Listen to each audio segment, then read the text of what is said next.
Hey, y'all, welcome back to Right at the Wire. Well, as part of our Breeders' Cup handicapping series, we're going to look now at the Filian May Turf, which looks to be a really intriguing race with all the European shippers. So let's take a look at it. So the Filian May Turf is run at a mile and a quarter on the hillside turf, and note that it starts on a downhill incline midway through the hillside chute. So there'll be a little bit of an incline before they cross over the dirt onto the turf course. I don't know if that's an advantage or disadvantage, perhaps to the early speed, maybe a little bit, but we'll just have to see because I frankly haven't seen a race run that way before, so I'm not familiar with the advantage or disadvantage of it. In Italian, we'll be on the lead and on the rail. And we look at her running lines. We know what she wants to do. Last couple races have been a little surprising that she wasn't able to finish them off. And you note that her late pace fraction was a lot slower than it normally is. So I'm a little curious about that.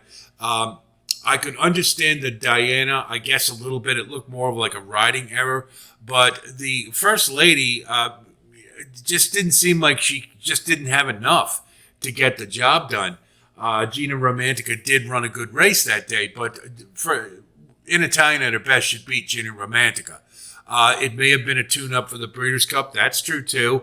But it's just one of those I can understand, but two of them, when you consider that prior to that, the only other second she had in five starts was in the Breeders' Cup Filian May Turf, where really not many people expected her to do that well. So just a little bit of a surprise there. Is she certainly capable of winning this race? I think so. She's going to have some company on the front end, and it is going to be a little difficult for her to wire this field, but she's going to try to do it. Warm Heart is an improving 3-year-old who we saw at the Ribblesdale at Ascot win a nice race against a pretty good field. Followed that up with kind of a clunker at the Curragh, and it may have been the surface. It was soft or something to that effect, but came right back with 2 straight Grade 1 wins over some good fields. So I think this horse is coming into this race fresh and in top form. Aidan O'Brien, Ryan Moore, Michael Tabor, very hard connections to knock in the Breeders' Cup in any of the turf races. So I think Warm Heart is certainly one that we have to consider as being one of the top win candidates. With the Moonlight is Charlie Appleby, William Buick. We know their record at the Breeders' Cup and in the States, 43% in graded stakes. This one is just a cut below, in my opinion. Probably more of a Grade 2 than a Grade 1 horse. Always seems somebody is there to beat her. And I don't think this will be any exception. She did get her career high speed figure, you see, in the EP Taylor last time, and she is 4 years old, so maybe she can take another step forward, but I'm not willing to bet on it when there's others more prominent in this race. You are getting 20-1, and I think it wouldn't be a surprise at all if this one ends up in the money, but not as a win candidate. Mare is was a very high-profile 3-year-old filly last year as she won the Queen's Plate, and has been stakes placed basically during her 4-year-old campaign. But she's another one, just seems a cut below. The last race, the EP Taylor, she finished third behind With the Moonlight and Rover, who are two that are kind of like a half a step below a Grade 1 horse. So from that perspective, I think it'd be a tall order for her to win this. Can she still finish in the money? It's possible, but it seems like there'll be others running by her in the stretch, in my opinion. Win Maryland, we always get excited about the Japanese and what they bring over here, but it's hard to get excited about 2 ninth-place finishes in a row, and now coming to a Grade 1 Breeders' Cup race where you're running against the best filly and mare on turf in the world. If she beats me, she beats me, and I don't think that's going to happen. She's a toss for me. I need a lot more than 20-1 to even consider her.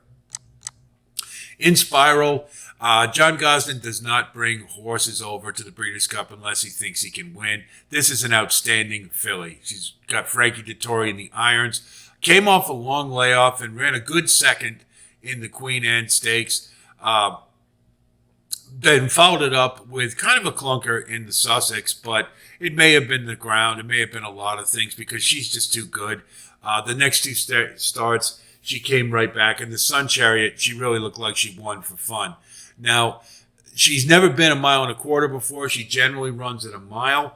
However, she is by Frankel, so I'm not going to think that they wouldn't bring her over here unless she could handle the distance. So I'm not going to worry about that.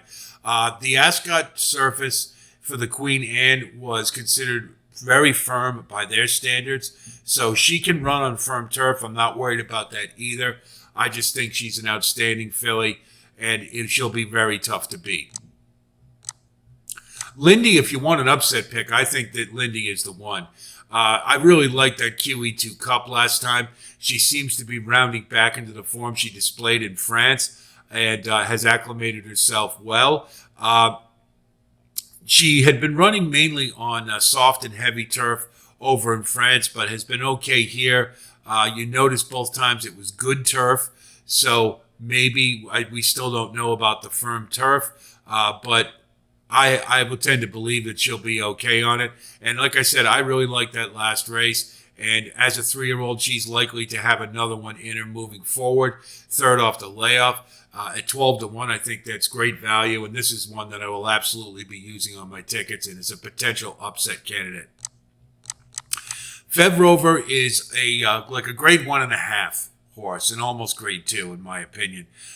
Is underrated, and I probably deservedly so. You see, she likes to run on the front end and is very capable of winning in that fashion. She also can come from off the pace, as she did in the EP Tour last year, and that's likely the strategy that they will use in this race, given In Italian's presence along with the Moonlight as well. I think she would need her level best to win this race. Can she factor in the money? Sure. But I think the price is a little short at 8-1, given the other competitors in this race. But I wouldn't talk anybody out of using it, but underneath.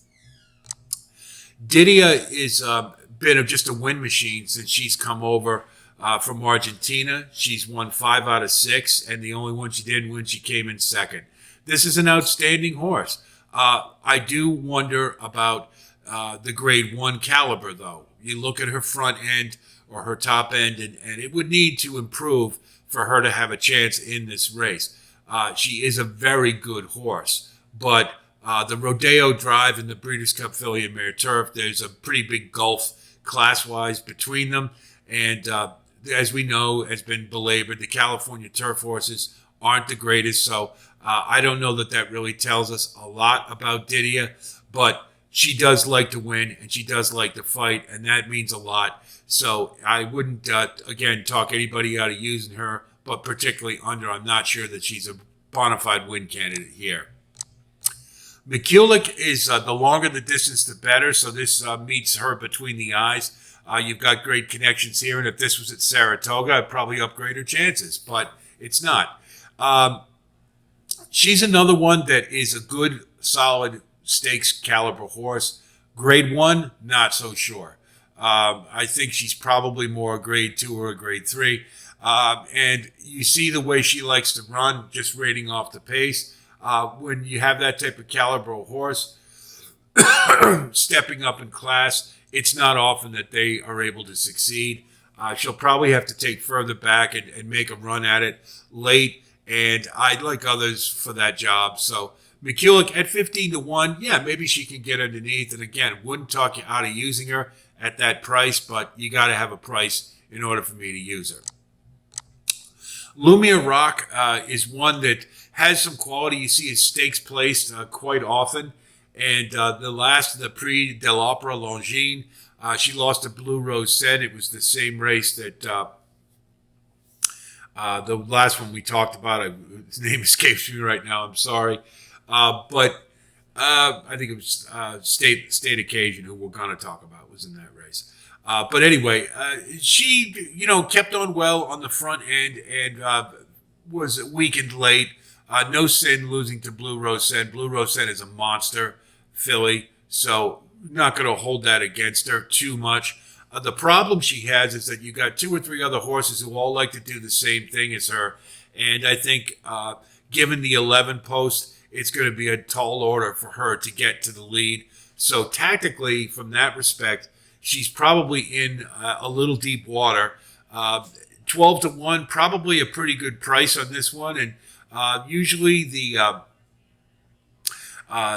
European horses are pretty malleable. I don't know that she's necessarily married to the style of being on the front end. You see when she ran against Warmheart and the Ribblesdale back at Ascot, she was able to rate behind the leaders. I would expect that she'll probably do that here. Just not sure she's good enough to be a win candidate, but it's certainly one you can think about underneath for sure. State Occasion last ran in the Prix de l'Opera with Lumia Rock, and was a pretty dull fifth, I thought. She really just didn't have any oomph in the stretch. Really didn't, it was just a non-factor fifth. It was nothing much to speak of. And you look at a lot of her stakes efforts, it's kind of the same thing. Her one win in the Winter Hill Stakes was a grade 3 over there at Salisbury. So I do question her grade 1 caliber. I think she probably isn't. And if I had to look for a European in this race that I'd probably get rid of readily, it's probably State Occasion. So here's what I've called from the Filian May Turf. And I'll just say there's a lot of ways to go, particularly for underneath. There's a lot of different horses you could use. There's only a couple that you can really just liberally toss. So I haven't, I've only excluded the ones I think for sure that I wouldn't use. But these are like the 5 that I think offer the best value and have the best chance to win. Lumia Rock, I think can rate, will probably be just off of in Italian. The 11 hole isn't the greatest, but this is a 3-year-old that appears to be getting better and has been stakes placed all year. So there's quality there. So at 12 to 1, I think you get a good price. In Spiral, I think is the horse to beat in this race. She's just an awesome filly. Warmheart is also outstanding. The two of them are, it's hard to separate them. Maybe In Spiral has a little glossier record, but I think either one of them are the class of this field. I'm going to throw Win the Moonlight on there, mainly because of the 20 to 1 morning line, and I think you're going to get some value. And yes, it is Charlie Appleby and William Buick. And this isn't a bad horse. And if I'm going to have a horse come in underneath, I need one to come in the money. And then the Lindy, I really like a lot in this race. I think she is coming into this race in excellent form. And I think is the best potential for an upset.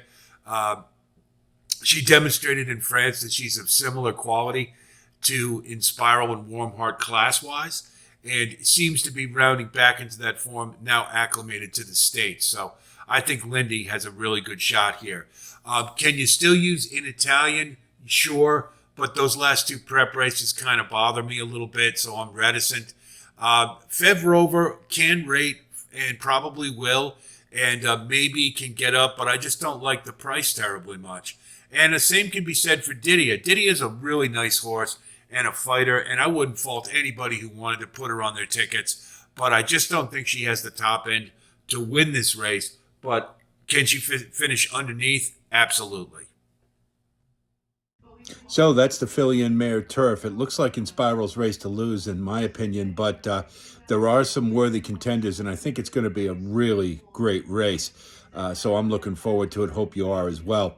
I also hope our analysis helps you with your own wagering strategy, and we'll wish you the best of luck as always. There'll be more postings for every race in the Breeders' Cup, so be on the lookout for those.